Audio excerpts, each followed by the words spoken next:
Wapendwa taifa la Mungu, tumsifu Yesu Kristo. Ninayezungumza nanyi ni Thaddeus Ruwaichi, askofu mkuu wa jimbo kuu la Dar es Salaam.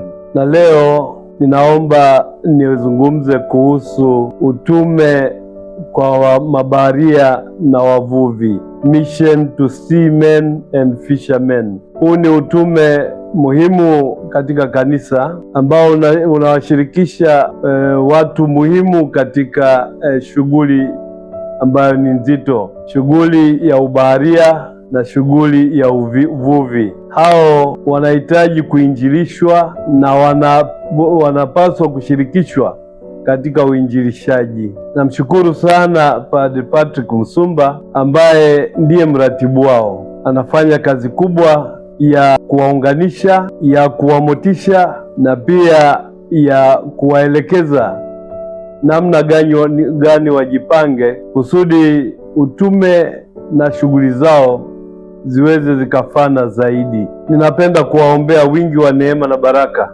ili kama mabaharia na wavuvi mzidi kuimarika katika kulijenga taifa, kuzihudumia familia zenu, lakini pia kutoa ushuhuda wa neema na baraka ya Mungu kwa maisha yenu bila kujali dini yenu ni ipi. Kikubwa, sisi tuko tayari kufanya utume na ninyi, tukizingatia kwamba mabaharia na wavuvi ni watu wanaotoka katika dini mbalimbali. Na washauri na kuwahimiza mpendane, muwe na umoja na mtafute kujenga na kuimarisha uelewa wenu.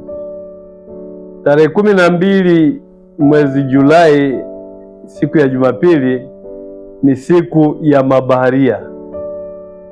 Niseme pia tumeshaongeza mabaharia na wavuvi.